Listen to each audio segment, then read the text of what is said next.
right, 3, 2, 1. Why they keep on hating on me, dog? I don't know. Why they keep on hating on me, dog? I don't know. Why they keep on hating on me, dog? I don't know. Why they keep on hating on me, dog? I don't know. 2901 and 48 Media proudly presents to you another round of Ab-So-Lute, and I am Marlon Copeland. What's going on? It's your man Eric. I got it right. Damn right. Sweating that all week. I was just thinking, I was like, yes. Silent victory in my mind, like, Got it right. What's been going on with you though, man? Nothing much, man. Just been living. That's all I can say. Just been living. I know that's right.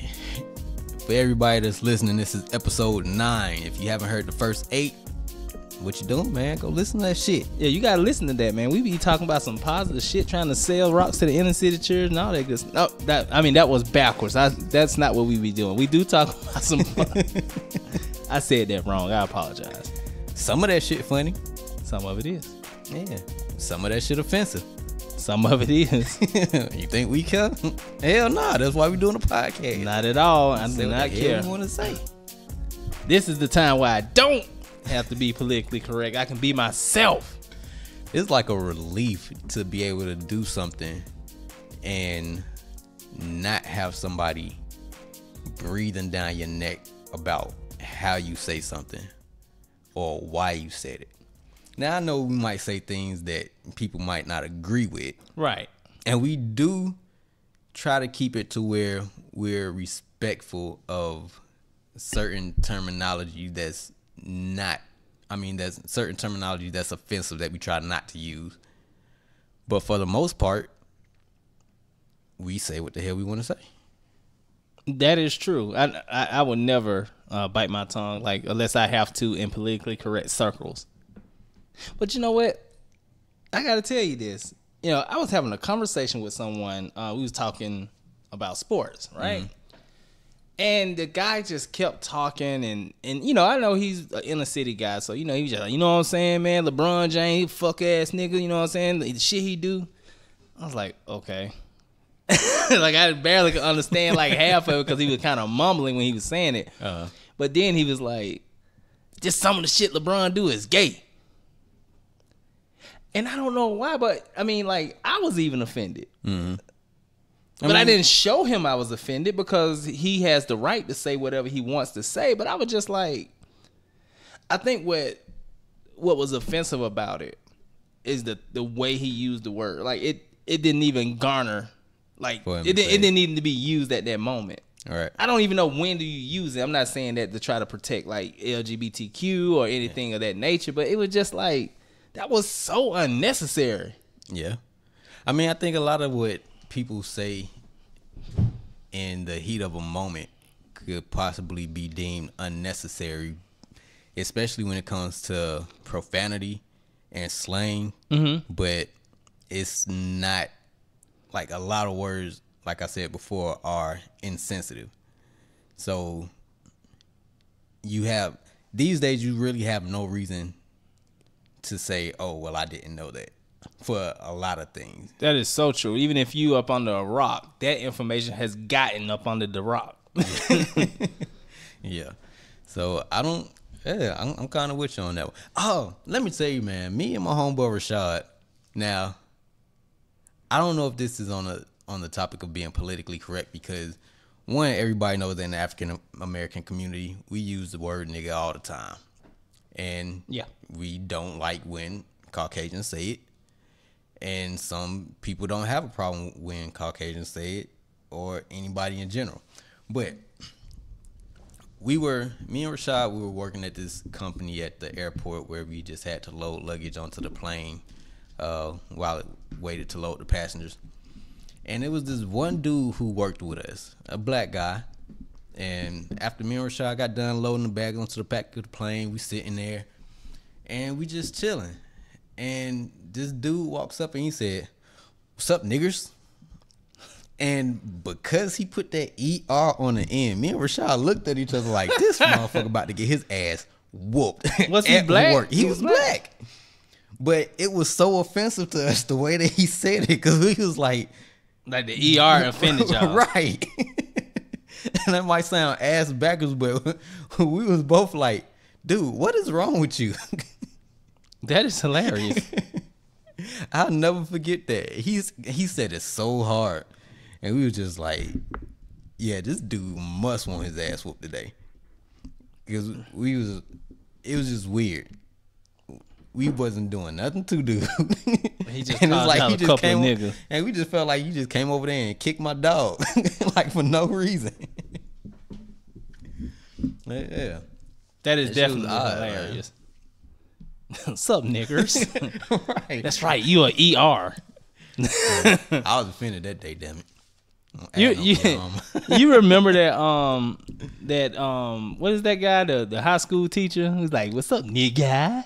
You remember that? And the Boondocks made a parody of that. I don't even think I seen that. When the high school teacher he said that the kid called him a nigga, and he was like, well, whatever, nigga. Like, yeah.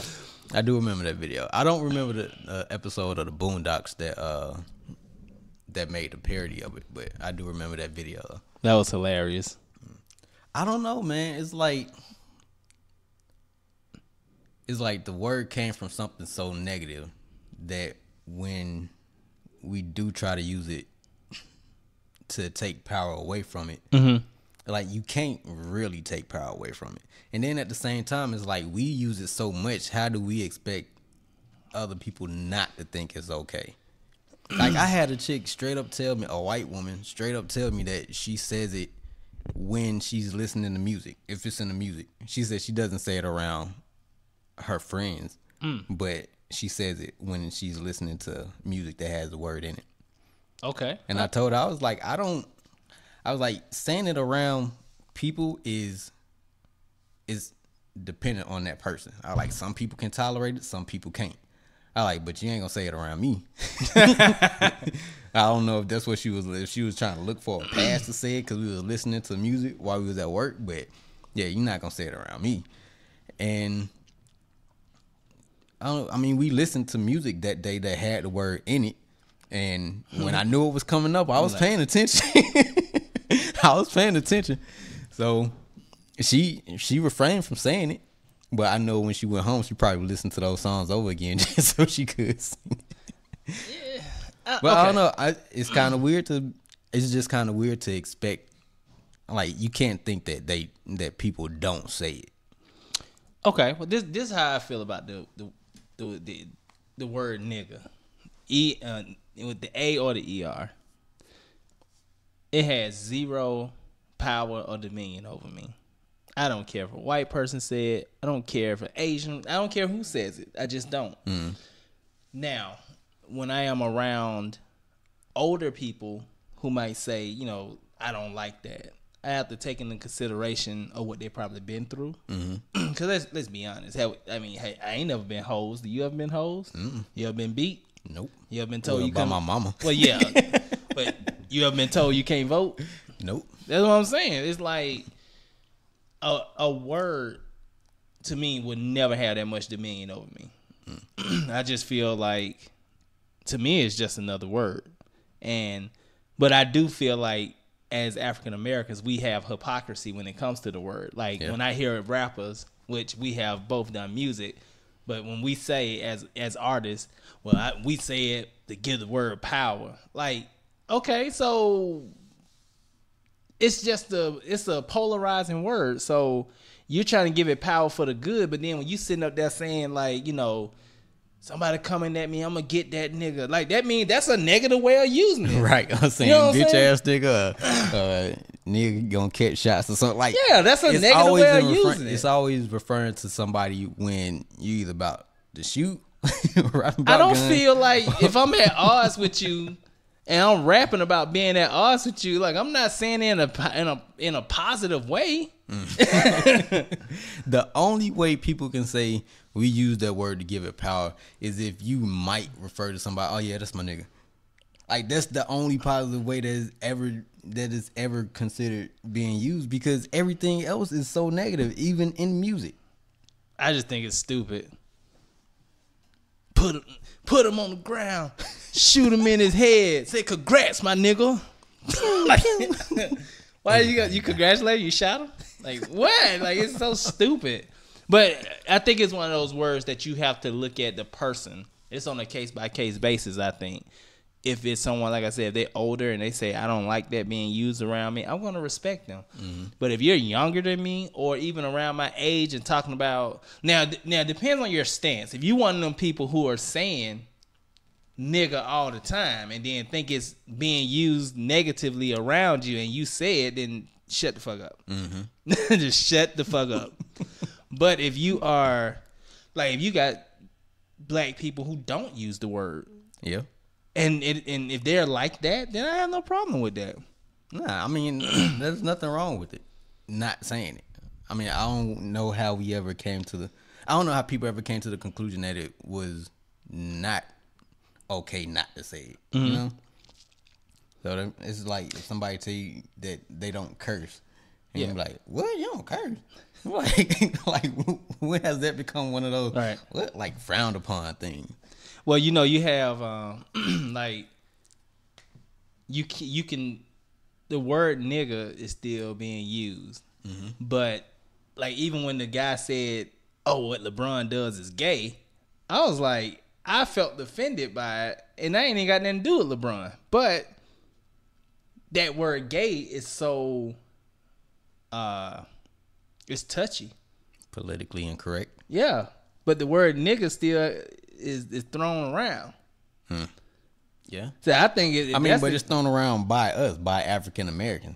Like, I mean, well, gay is thrown around by gay people. I know plenty of gay people. Well, they might be like, well, I can say it because I am that, and you can't because you're not, type thing. So do you say, well, I can say the word nigga because I'm a nigga? To white folks.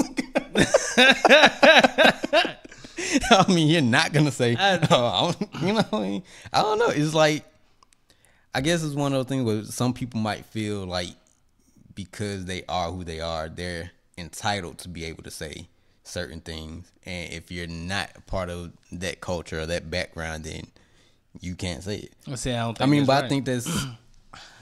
think that's that might be within every culture though. So a zipper head, because I was so like, what the fuck is a zipper head?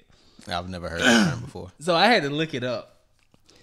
And a zipper head is in the Vietnam War, I think it was, when the tanks were just like running people over, like running over the Viet Congs or whatever, and you know the tread that a tank tire or whatever that's called that it leaves, mm-hmm. It made it look like they had like a zipper. So that's why that's where the term zipper head came from. But I had never heard of that. Mm-hmm. But he got in serious trouble for that. Like I think it's a felony. That's why if you look it up seriously, like he's always trying to get pardoned, or not that he tries, but like his name has been out there to get pardoned, so he won't have that felony on him. Dang, that's crazy. Yeah, so Marky Mark ain't innocent. Love his movies though. Well, wasn't he was young though?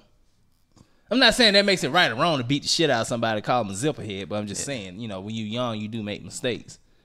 I mean, I think everybody makes mistakes when they're older, and I don't know why we live in a time where everybody thinks that one wrong is worse than everything. Wrong is wrong. Mm-hmm. I think it just depends on who you are and how much the media can sensationalize whatever the situation is. Yeah. That's what I think. Because, and I know we've talked about this ad nauseum, but I'm just saying, still motherfuckers talking about surviving R. Kelly, and I'm like, this is like fucking repeat. Like we knew about it. The only thing we didn't know about was he had a coat here in Atlanta, but all the other shit we knew about. You ever seen the movie Jeepers Creepers? Yeah. The guy who directed all of those movies mm-hmm. Was a pedophile. For real? Yeah. And I think it was... Your sister said hi. What up? I think it was one of those incidents where he had a underage woman in one of his movies and filmed it. And that's I don't get it. What do you mean? Well, the woman was underage and and he ain't supposed to be around her. No, this is how he got his charge. Okay. Then filmed an underage sex scene for a movie or a play or something like that, and it was categorized as child pornography. Really? Yeah. Wow. I'll have to look it up to be 100% clear on the exact story, but it's something to that effect. Damn, didn't Tom Cruise Tom kiss the girl in Interview with a Vampire and she was like underage? I don't know. Okay. But yeah, so before Jeepers Creepers 3 came out, it was a whole issue with should the movie be released? Should people support the movie because of what he did all the years ago and some other shit? But the movie was still released. I mean, because it didn't come out at the theater though, did it? It went straight to DVD. Straight to DVD, Netflix, whatever it is. But my thing is, yeah, you can hate the person, but at the end of the day, this is not like music, because this guy did something that was wrong, got charged for it. But the people that were in his movies, all of these people are depending on this. But I'm trying to figure out to get paid. What did he do wrong?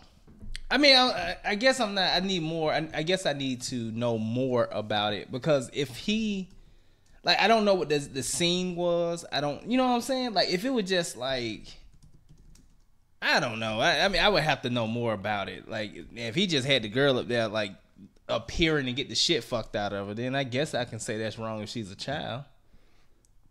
Let me see if I can pull it up. But it's a movie. It's still fictional.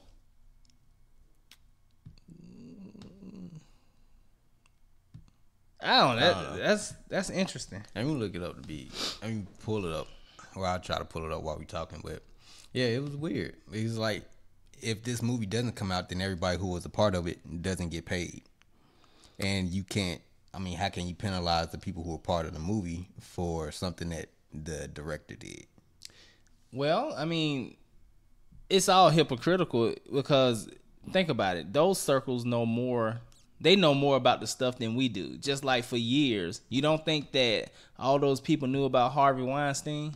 And then all of a sudden, it's like when his shit gets leaked out, oh, he's a monster. He asked me to suck his dick for a major role. Like, no, that y'all been knew he was doing that. Like, I thought it was, and I mean, I hope I'm not offending anybody, but like, I remember when Angelina Jolie, I remember when she spoke, she gave this impassionate speech about Harvey Weinstein and how he helped her career and how he did this, that, and the other for her. I think she had won. I forgot what award she had won. Mm-hmm. But then when his charges came out, she was like, he's a monster, he's this. And then, you know, she was very big on the Me Too movement, you know, and all that stuff. He looked like a pedophile.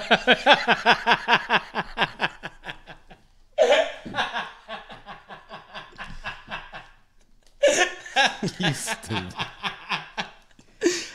Holy shit. All children run. Oh.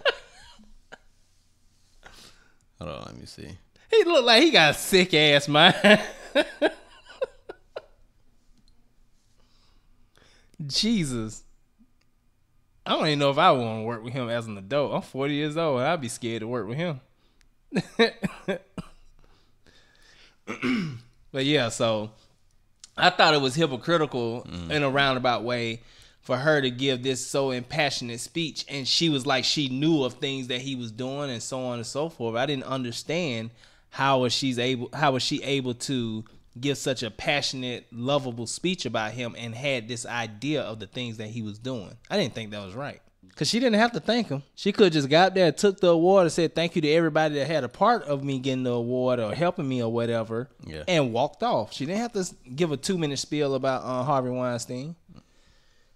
Matter of fact, that dude kind of looked like Harvey Weinstein. Apparently I had the version of this story all wrong, but the guy who directed the Jeepers Creepers movies, He was convicted of raping a 12-year-old boy.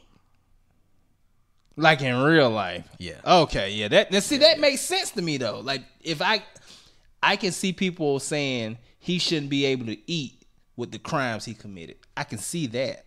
But I wasn't gonna buy him being like if he did a scene, because I done seen like I cannot. No, it was not Tom Cruise. It was Brad Pitt that kissed the girl. Mm-hmm.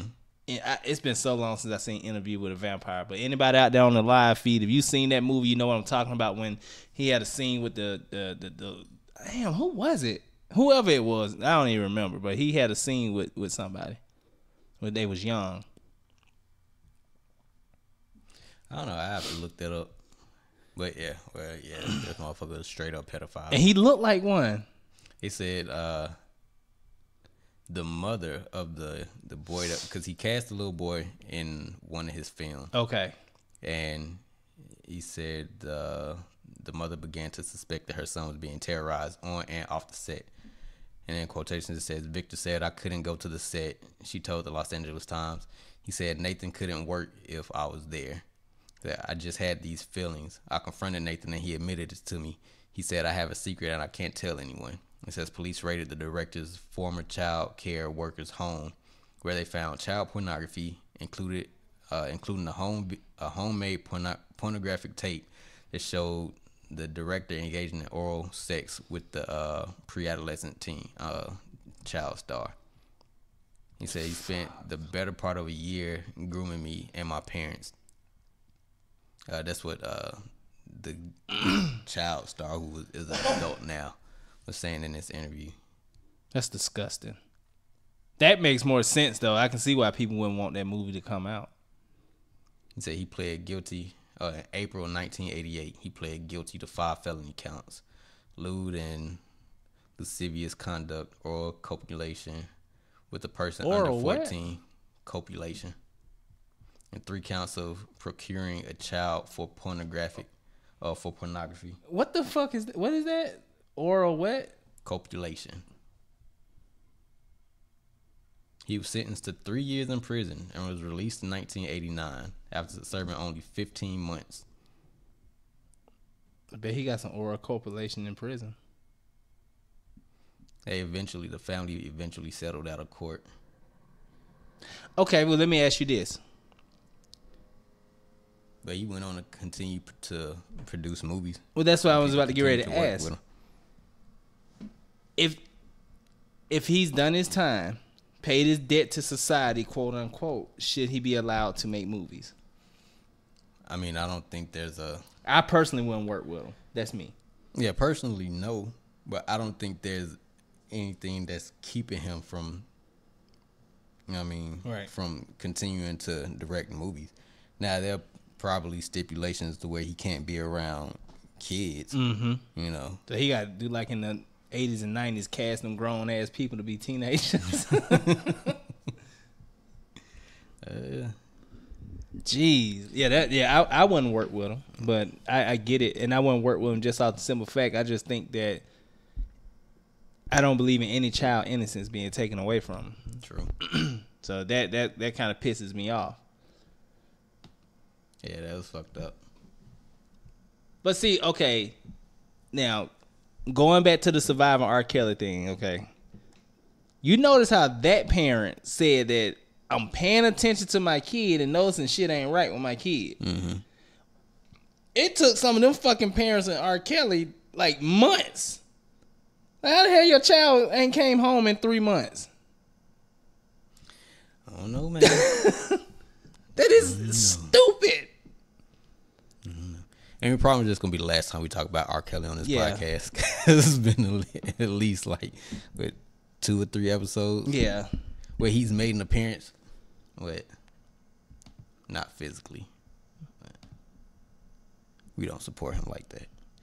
But the same white chick that said she say, quote unquote, the N-word, which is what she called it. When she told me that she says it when she's at home listening to music, like 2 songs later she played R. Kelly. I mean, well, shit, people love him. But I don't know if she was just playing it because normally she doesn't play rap music when we work together. What did she play? Pop music. Oh, okay.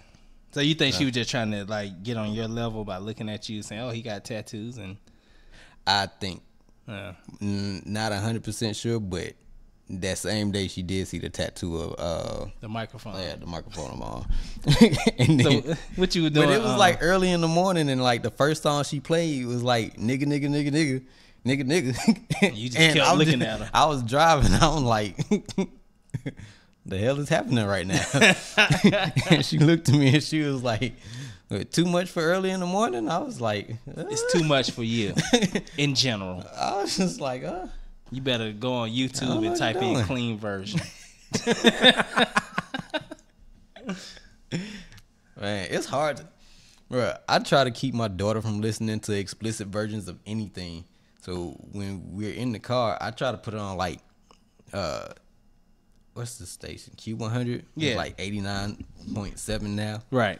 But like even some of those, I guess because the songs aren't like outright vulgar like they are on the hip hop stations, they don't raise as many questions from my daughter.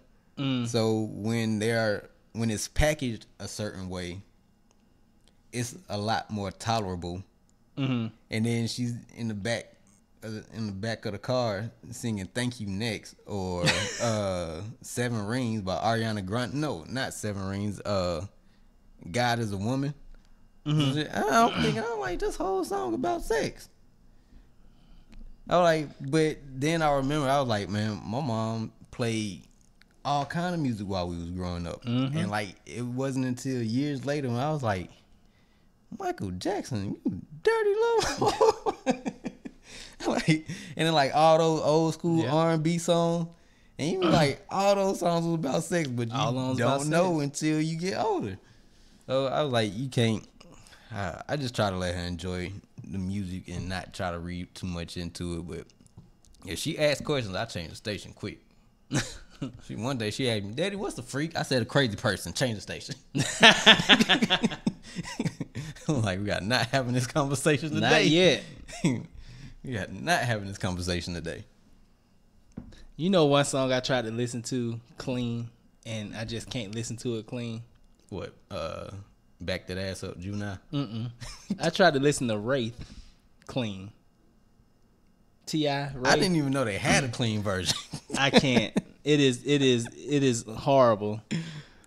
But they changed the words around? No, they don't change the words. They did bleep everything out? Yes. It should be like, what they saying, what they doing, getting gone. I was getting to. I'm like, that don't even sound right. Yeah, I've never heard the clean version of that song. Don't listen to it. Because the first time I heard the song is when I bought the album, and that's the only time I play it. So I've never heard it on the radio. There's a lot of censorship on music and media back then. There was a lot of censorship on music and media back then because of FCC laws. That is true, because I remember you couldn't even say bitch on the radio. Yeah, thank you to Uncle Luke, because he's the reason why they created the like mature label. Yeah, the explicit content. Yeah, explicit content. I saw that documentary a long time ago. Well, I don't know if it was a documentary, but I remember I saw an interview when he was talking about that. You ever been listening to a song, they be like, "Push my love inside." You're like, what's love? It's a feeling. Man, it is hard to justify how our parents let us listen to that music growing up. Now, if you go back and listen to it. Yeah, it's true. Like that Prince song, Kiss. Dude, it's like, there's a perverted song. What's the song that he, was it Nicki? When you like talking about masturbation and all that stuff? Yep. Yeah. That's one of the dopest songs he got, though. It is, no doubt. What? And every time that Kiss song come on in the car, like I remember, you could even see it on my Instagram page. I was driving back from Florida and that song came on. Well, I swear, I was in that car like couldn't nobody see through my windows. It was all carpool karaoke that day.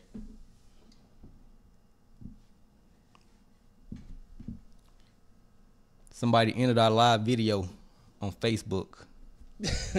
I don't want to give them everything. They gotta subscribe. Subscribe. FCC. They gotta start subscribing. Damn it. Like, comment, subscribe. Ain't that what they say on YouTube? Yep. Getting away 2 PlayStation Pros. Ain't giving no one no goddamn PlayStations though. We'll give you thanks. I don't even like PlayStation. I want a PS4 just because. I think I probably want it more because my brother has one, and my daughter has an Xbox One S, and I don't get to play it unless she's here. So, why? Because I just don't hook it up, and when she's not here, I got other stuff to do.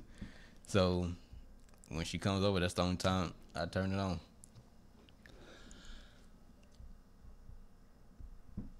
FCC won't let me be. Damn, I was thinking the same thing. Man. Shit, he pushed the limits of the FCC. I bet they so happy he done chilled the fuck out.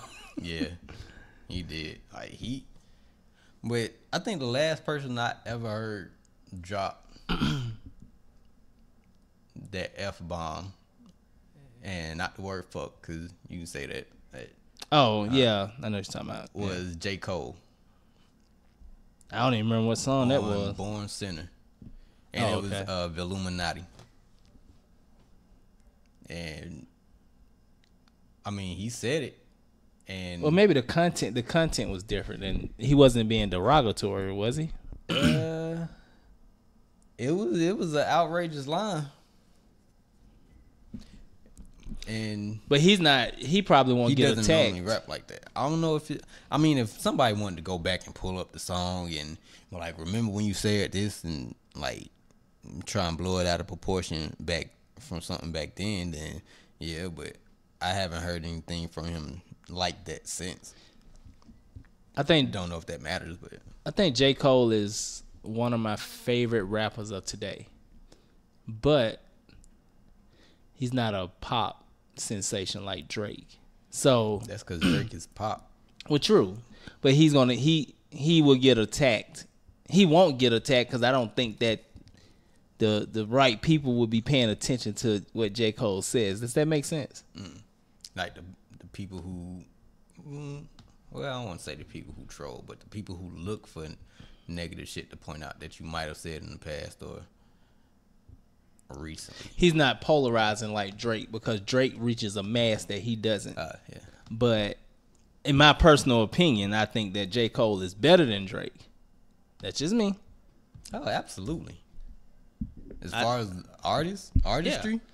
I think that if I had to create a pantheon of today's rappers, like J. Cole, damn, what's my boy name? I'm Not Racist. You talking about Joyner Lucas? Joyner Lucas and Kendrick Lamar.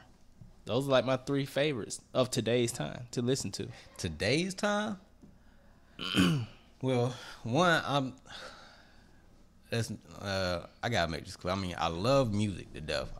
I could listen to music all day, but I'm not like a super fan of any one artist. So anytime music drops, I'm not the first person to go buy it. I don't spend my last to go buy it. I might take a minute before I buy it. I might not never buy your album, but I'll buy a single here and there. You know what I mean? But today's time, I would have to say J. Cole is one of my favorite artists. Black. And I think you got it right with Joyner Lucas. But Joyner Lucas is getting up there. I don't think he's been put in the spotlight enough.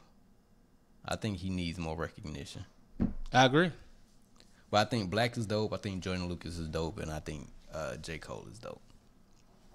And my favorite hip hop artist that's from overseas is 21 Savage. What? I didn't even know he was from overseas until this week. He's my favorite Brit.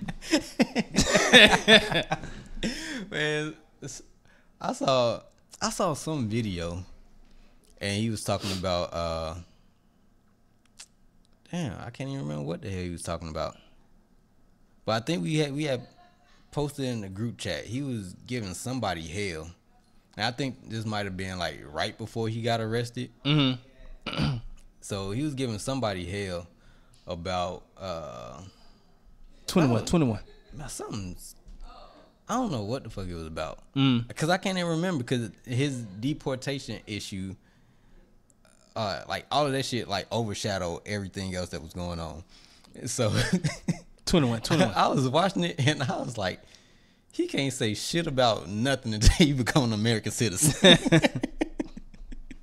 I mean, the shit is so, it's just easy to poke fun at, because it's like you never would have thought. Well, I'm gonna say this. I really don't. I really don't like. Okay, let me rephrase this. His very first time I heard him was on that XXL Rookie freestyle. He was trash. His first album was trash. I will say, I think that he has improved a lot. I can tolerate. I really can. I do like that song a lot that he got out. That just came out not too long ago. Yeah. I like that. When it comes on the radio, I don't change it. But my surprise artist, now again, let me be clear, I don't go out and buy every single song that they previously had just because I like a current one. But Kodak Black, the song that he's on with no, I think it's his song, ZZ. Don't get me in line. But it's on the radio all the damn time. But I actually like that song, and I like his verse more than I like whoever else is featured on it with him. Well, I will say this. I think that whole rookie class, without a shadow of a doubt, Lil Dicky was the best one on that Hands down. On that rookie freestyle, and I think he's still the best selling one out of all of them. But I do think that all those guys have improved. Kodak Black, 21 Savage, even Lil Dicky, all of them are getting better, and that's the evolution of being an artist. You know, when you first probably started rapping. Oh, that shit was horrible. Right, and then you grew, and I know for me, I grew. I definitely hope so, man, because I would find like old notebooks with old raps written in them, and I just read some of that shit and be like, what the hell was I talking about and why? It was horrible. Like, I can honestly say from the first time, I can't remember the first thing we record. I can't say the name, but that song. Mm-hmm. And Yeah, that was more like we wasn't taking anything serious when we recorded that very first song. then I remember, like the one song I recorded, you used to like it, but I didn't like it. At least you say you used to like it. When I don't forgot the name of it. It's like, I be stunting on Peach Street, 24s on the feet. That was so horrible to me. Mm. To me it was. And then like other stuff as I grew was a lot better. I think I know what you're talking about. I don't think we have any of those songs. I don't think we have that song anymore. Good. I didn't like it. Yeah. I mean, it was okay for that time, I guess, but I know it wasn't my best. Man, I had went through so many different phases of being an artist before I made it back down here to Georgia in 2005 that I had recorded a lot. Either on my own or with other people. I recorded a lot. And I'm glad some of that stuff never seen the light of day. But back then, it sounded good to me. Right. But now it's like, burn that, delete, never tell anybody it was ever recorded. Right. Uh, Do you think like artists like Jay-Z or A plus celebrity rappers, you think they feel that way? Like from they first to like absolutely. latest? If you don't, somebody been lying to you. I mean, because like Jay think Reasonable Doubt is his greatest album, and I don't. I mean, well, wasn't that his first like complete Yeah, but I don't think it was. It was good, but it wasn't great. Like he think that is his greatest. I don't think it's. His where greatest. everybody is gonna have their greatest versus the greatest to the public. But he like swears by that. I'm like, why? It wasn't horrible. It just. I would always say I think the best Jay-Z album that I've ever heard was Life and Time of Sean Carter Volume 2. And then some blueprints and all that stuff. But that's number one to me. I think I said this before. I never bought a Jay-Z album until the Black Album. I mean, I liked a lot of his music before that, but never bought an album until the Black Album. I bought the Black Album, I bought Kingdom Come, I bought Holy Grail. I like Holy Grail. The only Jay-Z albums I ever bought. Shoot, I had Volume 1, Volume 2 of Life and Times. I've had all Blueprint 1, Blueprint 2, Blueprint 3. I've had a lot of Jay-Z albums. I had the Black Album. I did not have Holy Grail. I think the last J album I bought was the Blueprint 3. You know, I don't even remember how I got my hands on that T.I. album, I'm serious. Because when it first came out, and he had this song with that I'm Serious, then it had Beanie Man on it. Mm-hmm. I think they was like, somebody was handing it out. It was like I don't want to say it was an EP but I think that was, when I got that album, I do remember that I didn't have to buy it. Somebody gave it to me. And I ended up buying it like a couple of years later because I had lost the previous one. But it was good enough for me to buy a second time. True. I've had every, I don't want to lie, probably just about every T.I. album. Me too. I've had just about every Outkast album. I didn't buy Speaker Box and Love Below. What? Did not buy that. I ain't buy that. Because I wasn't buying it. Idlewild wasn't even the greatest movie to me. No. The only thing I remember about Idlewild is it had this one little kid in there who you see in a lot of movies, and every time you see him, you like, damn, does this nigga ever grow up? I stopped. Like, I never looked into it to see if he had like a condition or something the way You stupid. What? I'm just saying, just like the dude, the little boy that play Kanan's son, not Kanan's son, but I know. I don't even watch Power, and I know exactly who you talking about. Yeah, it's like every movie he in, he looked the same, and like it's like this mother, he don't never grow. He looked the same all the time, every movie. So that's how I felt about the little dude in Idlewild.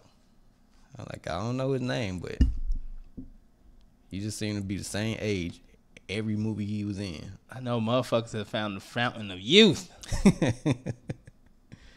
I will agree with that. Man, I tell you who ain't found it. Who is that? Busta Rhymes. He got big too. Man, it was different when he was big and like and swole.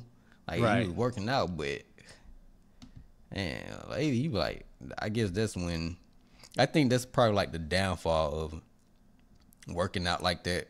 Your metabolism start to slow down, and you good when you in the gym every day, but it's like as soon as you stop going to the gym, it's like that shit gonna catch up with you. Busta Rhymes look like one of the retired wrestlers. Then they be coming back. Yeah, but you know what? Somebody posted a picture of the Patriots. I guess when they was doing their parade, and one of the dudes was sitting on top of the bus, and he just had his shirt off, and his stomach was hanging over his belt, and he was like, "It's like the image of peak performance." And I was like, well, I guess so. I mean, you ain't got to be swollen muscular to be in shape, because these big motherfuckers is running their ass up and down that field. I'm like, hey, your cardio better than mine.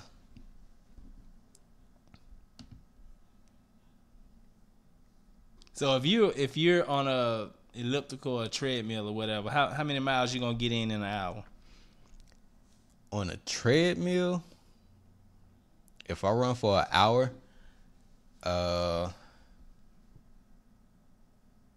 maybe about 5 miles. But if I'm on an elliptical, I don't know. I'm a little lazy on the elliptical because it don't feel like you have to do as much work. So I might just be going slow on the elliptical. On the treadmill, I feel like I have to move faster because the slower the treadmill is going. Like if I can walk at 5 with the speed on 5, even if I'm just power walking, it's not fast enough. Right. Like I have to run. I feel you. To be on the treadmill. But treadmill, I just feel like it fuck up your knees. The elliptical is a lot safer. Well, I can't even run on the treadmill because it hurts my back because I got a damaged disc in the bottom of my back, so I have to be on the elliptical. If I'm on the elliptical in an hour, I can get about 8 to 9 miles. I don't even stay on. I can stay on an elliptical for an hour, but I alternate between resistance. Like you put the resistance up a lot higher, and then you get your heart rate up, and then you lower it, and then you take it easy for a minute, and then you raise it back up. Like I do that, but my ass ain't been in the gym in so long. I probably go in that motherfucker and get tired just looking at the weights.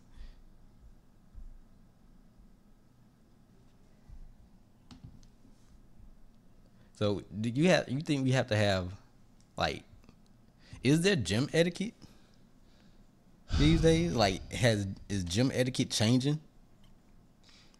because of Planet Fitness? Why you say that? Because you know how Planet Fitness has that no judgment zone. Like they assume that, look, even if you go to this particular gym, You're gonna be judged. people still judging you. Yeah. You still getting judged. I don't care what you think. I don't care what the commercials say. You still getting judged. Somebody in there is judging you. Yeah, I just think that when you make up in your mind, I want to make a difference, and this is something I had to do because like when I finally decided that I needed to start working out, I was at like 235, and I didn't like the way I felt, looked, or whatever the case may be. A lot of people say that's not big, or whatever, but It's not big to them.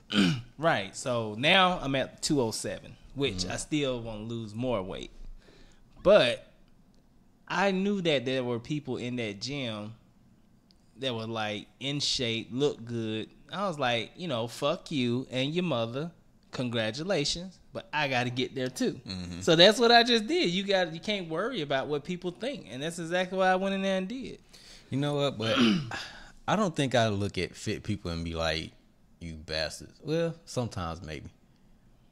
But when you know people who work out like consistently, and you see how many years it took them to get to where they got, Right. then like, damn, that shit ain't come overnight. Right. But once you get to that point, you can't be a dick to everybody. Right. True. So I think that's what makes people be like, fuck you and your mama. Because that's like when I see those, like the people that make it past March, I'm like, they ask me for help or whatever, I'm cool. That's why I ain't starting until March. Stupid. Thank you. But yeah, once they make it past and they want help, I don't mind helping them. I've been lazy, man. Like I really convinced myself that I need a gym membership because I cannot work out at home. Like it's too many distractions. And then I don't feel like I'm getting the type of exercise that I need just by working out at home. Right. Now I'm pretty sure you can do it. I just feel like I need more motivation. Everybody be like, some people might say you need self-motivation. Yeah, I'm self-motivated. I'm self-motivated to find another way because I know that working out at home ain't gonna work for me. Right. But I feel you. I need to figure something out though, because I got some shit coming up in about 2 weeks that I should have been preparing for a long time ago, and I'm praying that I'll make it through. And I also want to do some more Spartan races. I think 2016 was like, it still kicked my ass doing them, especially the Spartan Beast. But I think 2016, I might have been in the best shape that I had ever been in. As far as like cardio and staying consistent. After that, it just started going downhill. I mean, I think gym convenience has a lot to do with it for me. True. Because if I have to drive past my house to go like 20 minutes to the gym, then I'm kind of demotivated at that point. I have to be passing the gym on my way home for it to work. Because if I'm going in the opposite direction, or if I have to pass the house to get to it, I'm like, well, let me stop at the house first, and then I get there, and then never want to leave again. Well, you should have picture of Busta Rhymes as motivation. When I come through, eating up all your food. You know, he probably got some of the hypest workout music though. That break your neck. You ain't lying. Man, you be ready to goddamn push somebody over in the gym. What's the greatest Busta Rhymes song? To me, it's not even a song that he had by itself. Oh, wow. What is it? The song he had with Janet Jackson. That was a good song. That's one of my favorites. Like, when you think Busta Rhymes, just like the cadence, his flow, his delivery. I mean, Janet Jackson ain't heard either in the video. But, like, that song, production-wise, it's like one of his better songs to me. Everything else is good, but that one stands out the most. It's either that or Woo-Ha. Man, I like Put All Your Hands Where Your Eyes Can See. Do-do-do-do-do. Hit you with no delay, so what you saying, yo? Silly with the ice, grilly with the dilly, yo. I love that shit. He wrote that beat. Yeah, he did. He did. He definitely did. He wrote that beat. Ain't nothing like when somebody ride a goddamn beat. That is the shit. That right there, like Bohagan, like we talked about a couple weeks ago. Mm-hmm. You ride a beat, your ass got 5 minutes of fame. At the least. I think that video helped too. Oh, video was amazing. Because, that was what, Coming to America, right? Yeah. One of the best videos I've ever seen. I like that video and Pastor Cavassier and You People Had Enough, Give Me Some More. Spiff, what a weed at? Give me some more. I like that video. I don't too much care for the song, but the video was good. Video, I could tolerate that song with the video. Pastor Cavassier, I can tolerate that song without the video. Diddy ass dancing in the video. I don't know. That just wasn't one of my favorite songs from Flip Mode. Like I didn't like the song Give Me Some More because I felt like he was just throwing shit together in that song. This nigga said Cartier, Sidney Poitier, whole way shit. The fuck does that mean? I just felt like he was just trying to get some shit. Like, oh, we need some more money. Okay, Cartier, Sidney Poitier, whole way shit. I think we need to do an episode where we just find like some of the dopest songs that got some of the craziest lyrics. All right, episode 10. That's episode 10. Dopest songs with some of the craziest lyrics. And I think we kind of have to leave Eminem out of that one because he was already known That's for... his shtick, yeah. Yeah. So we have to find songs where everybody was just like, oh, that was a dope-ass song. I'm like, yeah, but did you hear what this motherfucker said? So... You know what was funny? One of our friends, when they had got married, female, mm-hmm. and You Can Have Whatever You Like was played at their wedding, like the dance or whatever, and then at the... But it was the unedited version, like mm-hmm. the raunchy version. Mm-hmm. And all them old people was looking around like, the fuck? I was like, oh, shit. I thought that was hilarious. And he like, pussy so wet, so tight. I was like, whoop. Old people was like, boy, I swam through shit for you. No, I'm just kidding. But man. I thought that was hilarious. I think the old people got us fooled, man.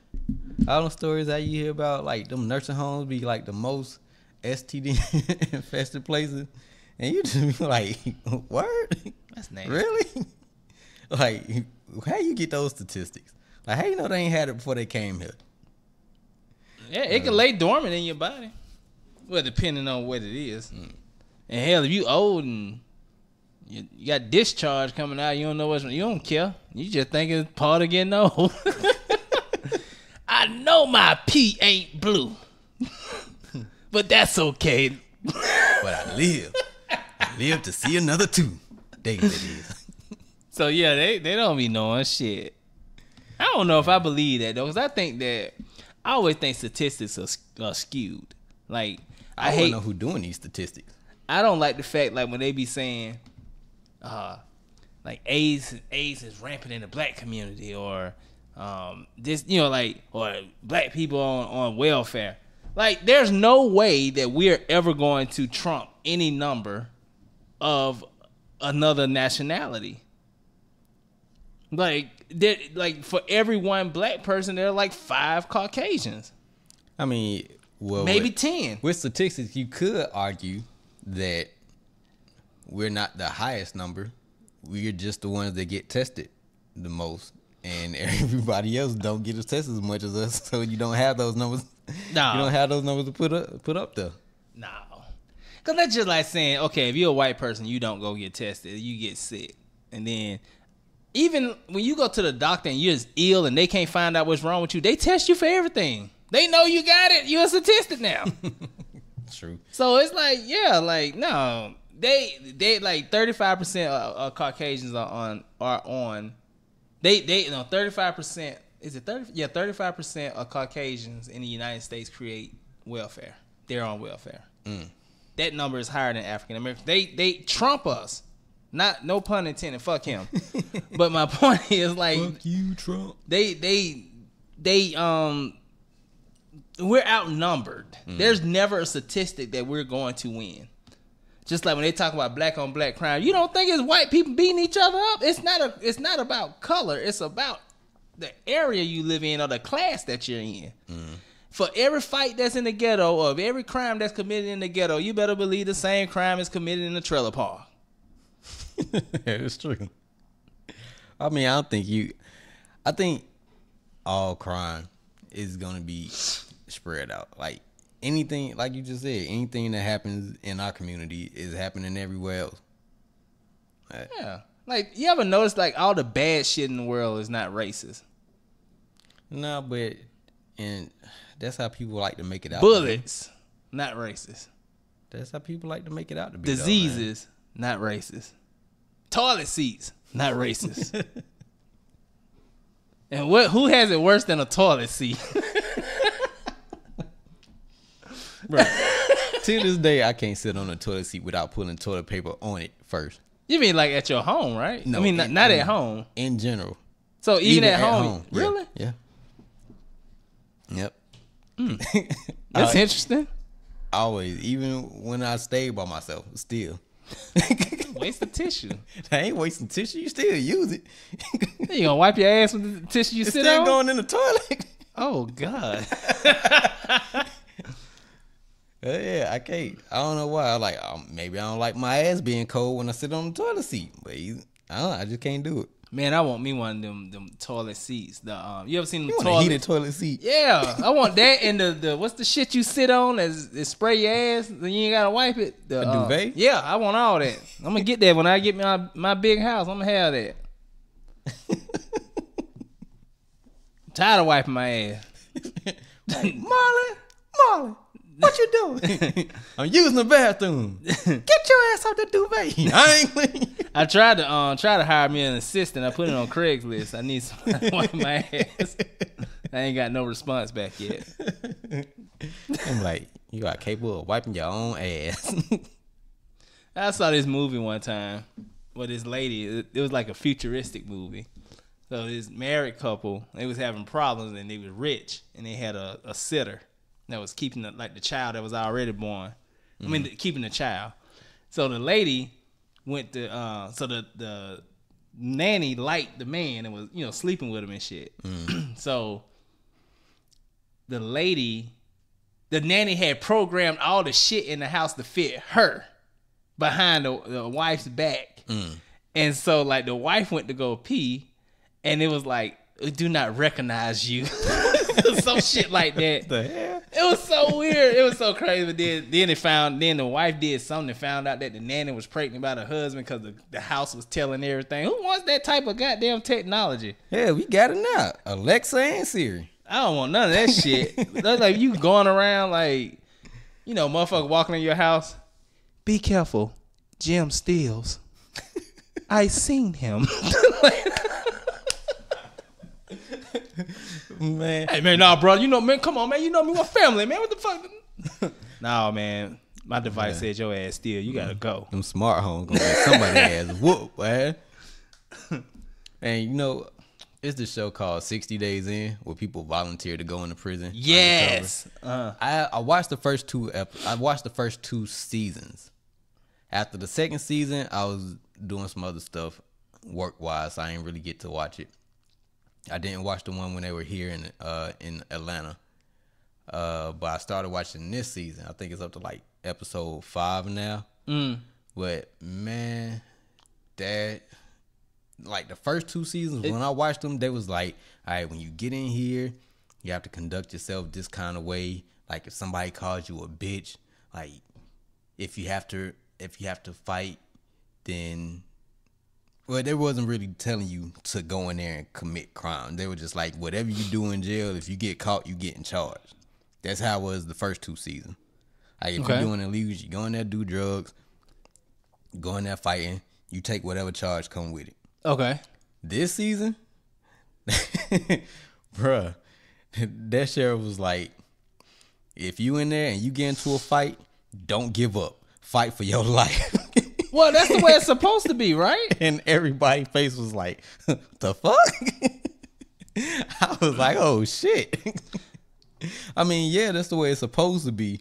Well, it was like he didn't give no gray area. It's not like if you go in here and you have to get into a fight, like you got to fight to stand up for yourself, but like you might assume like a fight is a fight, and once you fight, then it's over. But this motherfucker was saying that like you have no other option. It's like kill or be killed type shit. That shit was crazy. I was like, they ain't giving these folks no hope. So if you go to prison, I ain't going to prison. Me either, because I'm not. First of all, I'm not built for it. But hypothetically, if you mistakenly went to prison, that's always a possibility. I'll give them a little bit more. How does this shit work for you? What you gonna do when you get in there? Hell if I know. Yeah, I don't think you can plan for that shit. You just gotta act accordingly. Yeah. Now I do know one thing. Like if you go to prison, there's no way you can just let somebody walk all over you and like just let that shit go. Cause once one person do it and they see that you let it go, then everybody gonna do it. But that's just in life in general. That's true. So I was trying to rotate it, but it's not like it's tripping. Yeah. Anyway. Well, yeah. I mean, there's no way to know how you're gonna react in prison because you in prison. Well, I have a plan. You have a plan for if you ever had to go to prison. If I ever had to go to prison. I have 2 plans. All right, what's the first one? The first one is I'm gonna walk up in that bitch, and I'm gonna walk up to the biggest and the baddest motherfucker in there, and I'm gonna punch the shit out of him, win, lose, or draw. So that can put me in solitary confinement. That's plan number 1. Plan number 2. When we go out on the yard, I'ma shit in my hands and wipe it on my face. What? So they can put me in the mental thing, in the mental part. Why don't you just do that first? What? Just shit in my hands and wipe it on my face? Yeah.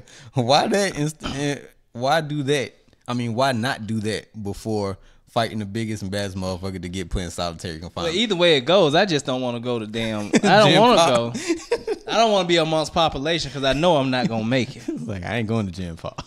I'm a shit in my hands and wipe it on my face and sit Indian style on the ground and sing Raspberry Beret. If that don't get me in fucking minimal security institution, whatever, then I don't know what will. White collar crime. I'm just fuck it up.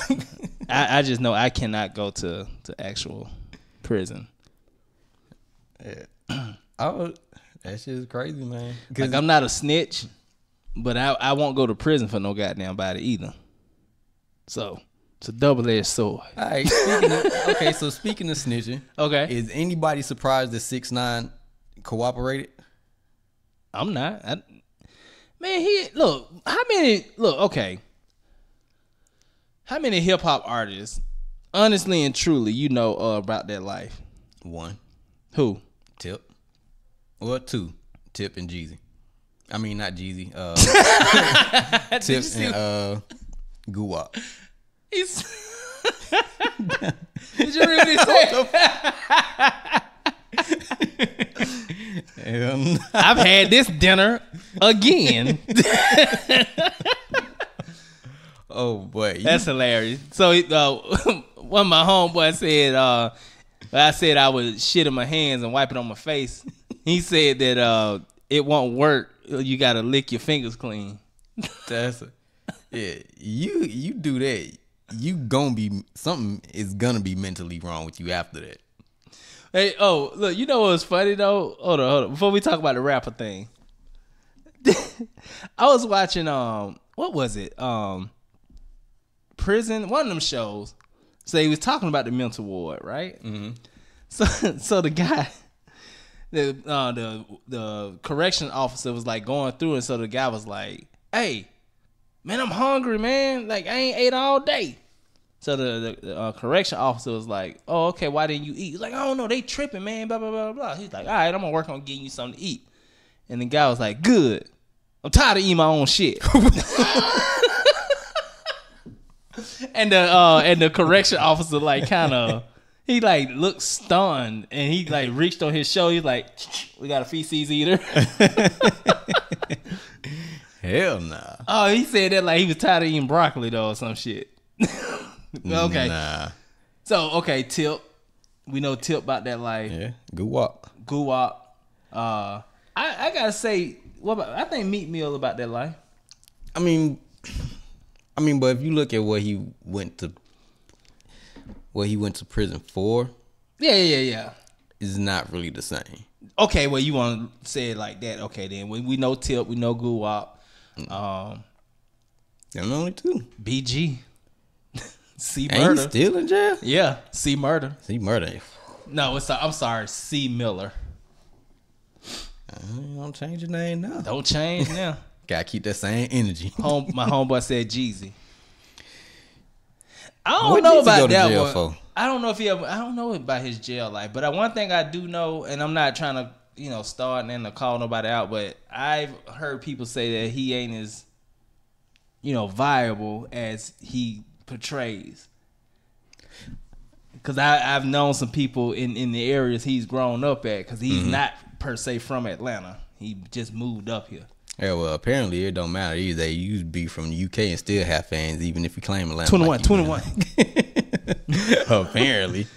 I mean, okay, now getting off the credibility of rappers just for a second. Okay. In 21 Savage's defense. Okay.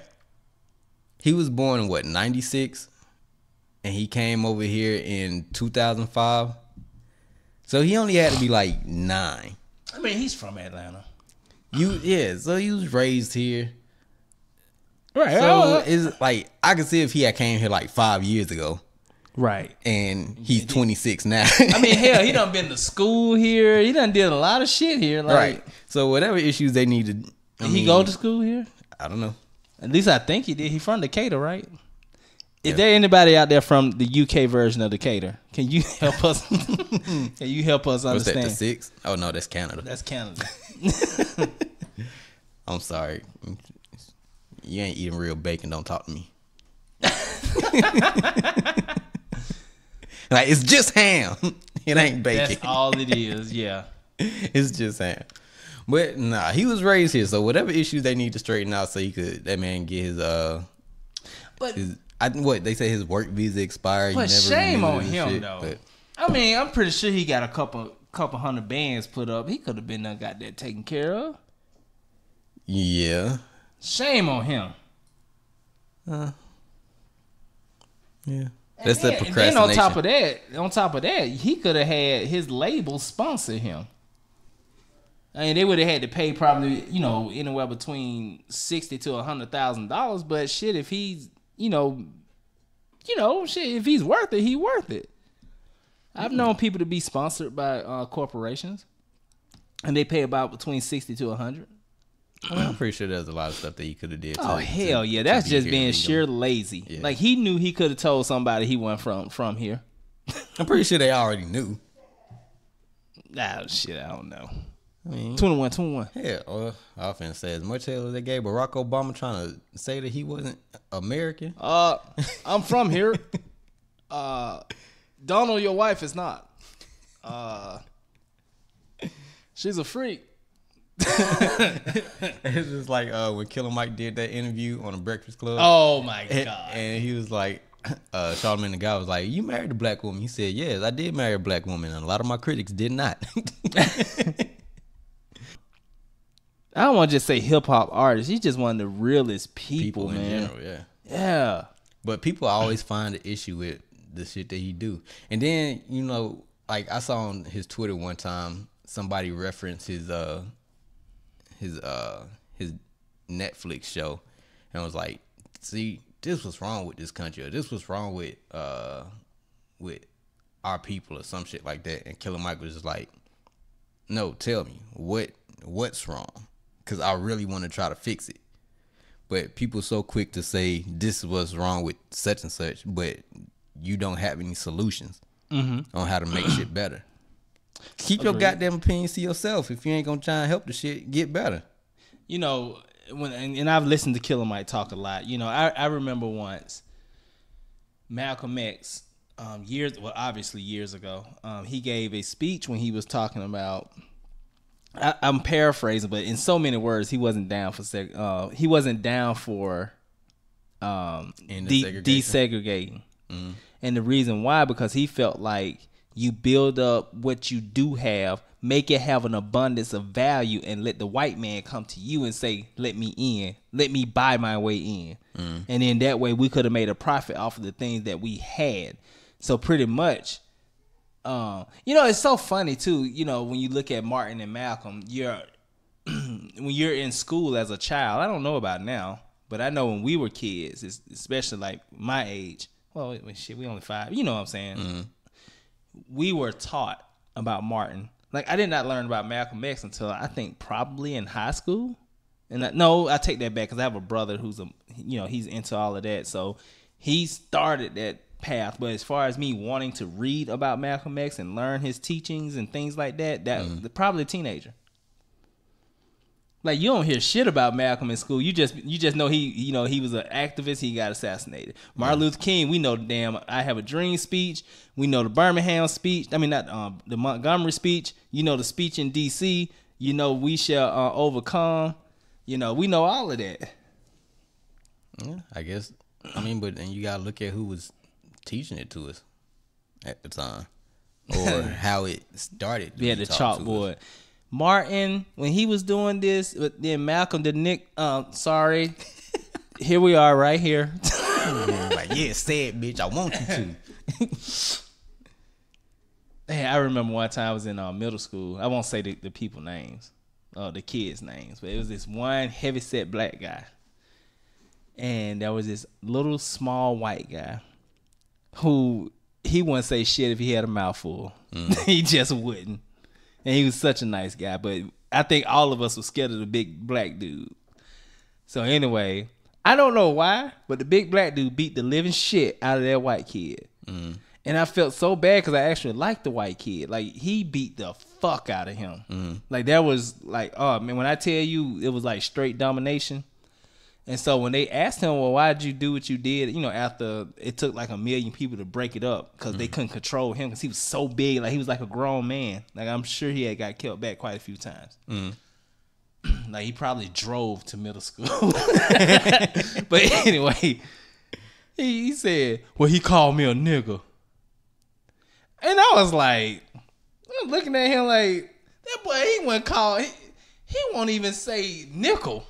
Like he'd say 5 cents like a motherfucker. Like there was no way that he said that word, but he beat that boy so bad, and he just had like I don't want to say blood. He was fucked up, right? And all he said, he looked at me. He said, "You know, I would never say that." I was like, "It shit don't matter, bro. I'm sorry. Like I couldn't help you, like because he beat the fuck out of him." And you know, white people when they bruise, they're fucked. Like a light skinned person, you know, like that boy was fucked up. Yeah, I think one of the most fucked up things I seen when I was living on Stanton Road, and we used to live in Creekside, and Creekside started at like I don't want to say Staten and Allison Court. Allison Court. But well, kind of close to that. No, not Staten and Allison Court.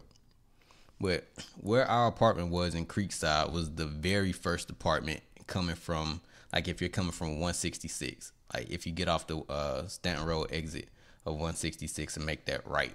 Okay. And you drive all the way down past these fucked up past the gas station, past these fucked up apartment buildings, by some decent looking apartment buildings. Then after that, it was a creek, and then that's where Creekside started, right after that creek. Sorry. And then, so our apartment was right there, and I can't remember what year it was, but for some reason, tension amongst African Americans and Caucasians was high like a motherfucker. And I don't know if it's because we didn't have a lot of white people living in Creekside at the time, but these two black dudes walked up on this older black gentleman who was just walking down the street and beat the shit out of him for no apparent reason. And I want to say it was me and one of my sisters just sitting in, like, just looking out the window, like, why are they doing this to this guy? And to this day, I couldn't tell you why they beat the shit out of this old dude, but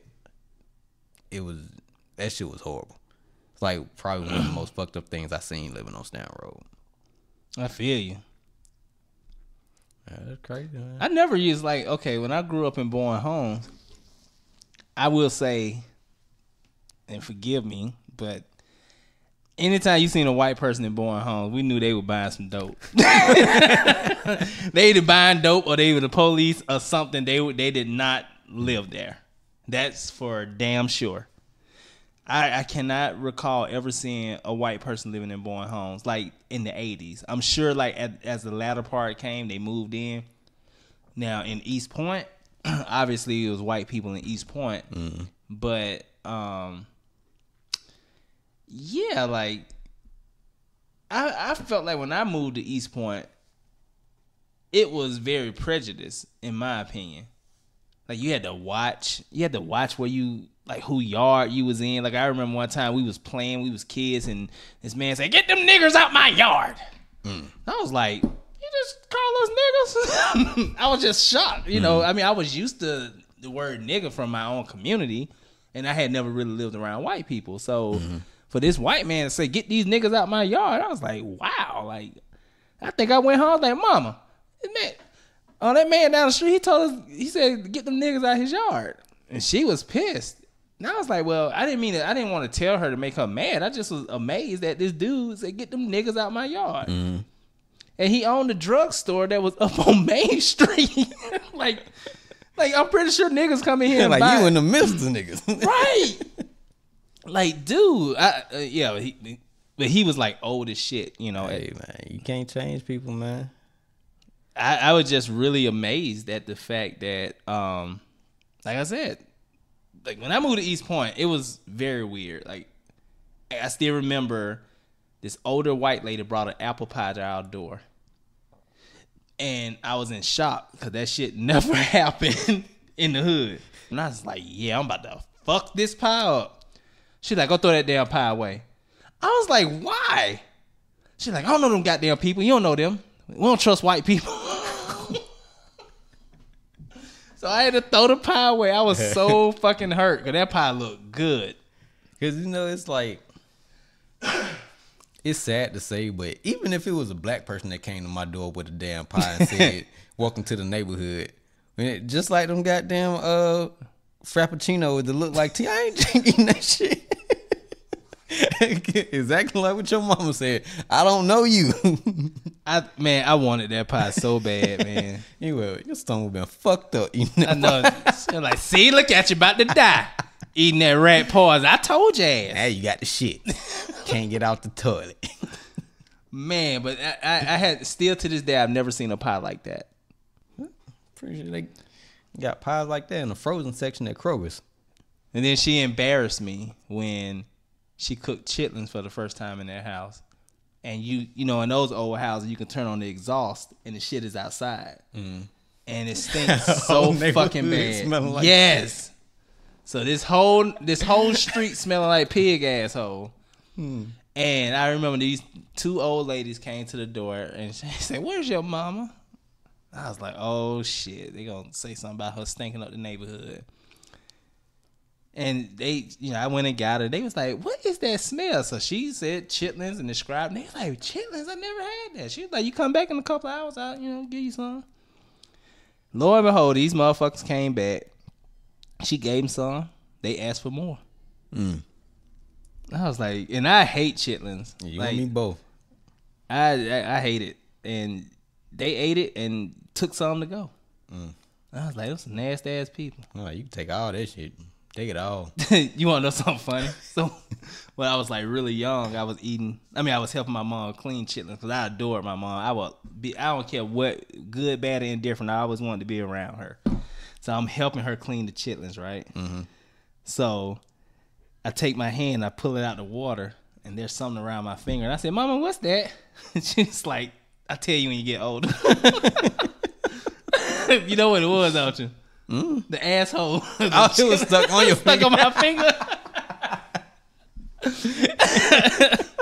Well, I guess you can never say you ain't never had your finger in a pig ass before. Yeah, that's true. Hell no. I thought you were gonna say you had some shit on your finger or something. No. Yeah, this is preparing you for jail. Oh shit, yeah. like what Clay said, lick your fingers. Some nasty shit. Corn. No. Like, I don't remember it being creamy though. Cream style corn. Bro, that's like some of the nastiest shit ever. Bro, I don't know who invented cream corn, but whoever you are, Cream style corn. I don't want none else. We putting it the way we putting it. Bro, that shit always look like vomit to me. I'll never eat cream It's like corn. baby food. That shit look disgusting. I just liked it because it was sweet. I don't eat it too much as an adult. That. Well, you just put it in pig ass now, so I don't want none now. Yeah, I never liked the way cream corn looked. Yeah.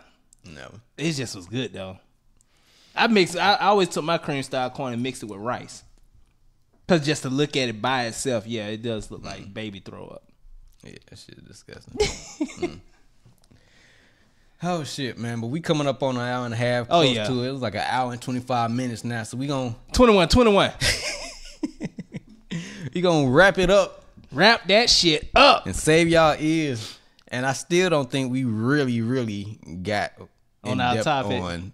on being politically correct in the workplace. But maybe that's just not what we gonna end up talking Probably about. just didn't try. We're gonna do the rap one though. Yeah. The crazy rap song. Yeah. 21 Savage eating tea and crumpets.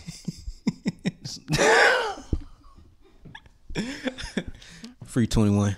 Wherever Ice got him locked up at. I don't know, man, but hopefully he learned his lesson after this time. Stop procrastinating. Get your shit together. That was stupid. And because I know if I was like in another country on a work visa and I knew that shit was about to expire, Yeah. I'm on top of that shit. Because I ain't trying to take my ass back home or something. You know what I mean? Because apparently you over here for a reason. 21 Savage is worth a lot of euros. All right, man. But we appreciate y'all listening to another round of Ab-So-Lute. Like, comment, subscribe, tell a friend to tell a friend, and comment, man. Let us know how we doing because all Please of this do. shit helps us get better. That's right. Let us know if you got a topic that you want us to cover. Because as you can tell, we be winging this shit sometimes. Sometimes. But you can also catch us on iTunes, Spotify, Google Play Music, Stitcher, TuneIn, Podbean. All your fucking outlets. Anywhere you can listen to a podcast at, Yeah. just type in another round of Ab-So-Lute. And these two niggas gonna show up. There you go. We ain't gonna show up to your house, but we'll show up in your ears. Well, it depends. If y'all give me that fucking apple pie, I'll show up. Hurt my damn heart. I still ain't on damn apple pie. How we go? We gave them chitlins. Your mama gave them chitlins. I don't even like chitlins. I get them motherfuckers to anybody. She used to like them. I ain't like this shit. Well, if you like chitlins, and okay, put in a comment if you listening to this episode and you made it this far because this shit long as hell. If you like chitlins, thumbs down because I don't like them bitches. Thumbs down if you don't like chitlins, and don't actually give us a thumbs down like you dislike the damn audio. If you get this far in the video and you say, hey, I like chitlins or I don't like chitlins, I'll take you to lunch. That's fair. But you got to be in the Atlanta area because we ain't. Yeah, flying now I nobody ain't out coming up and no shit goddamn like that. Colorado or no shit like that. Let's Kobe up there. Oh, Canada. Or the UK. Not that we have anything against those places. No, shit, I just ain't gonna drive to take nobody to lunch. Like, I'll be up there July 14th. All right, so that's our time. All right. We out. Why they keep on hating on me, dog? I don't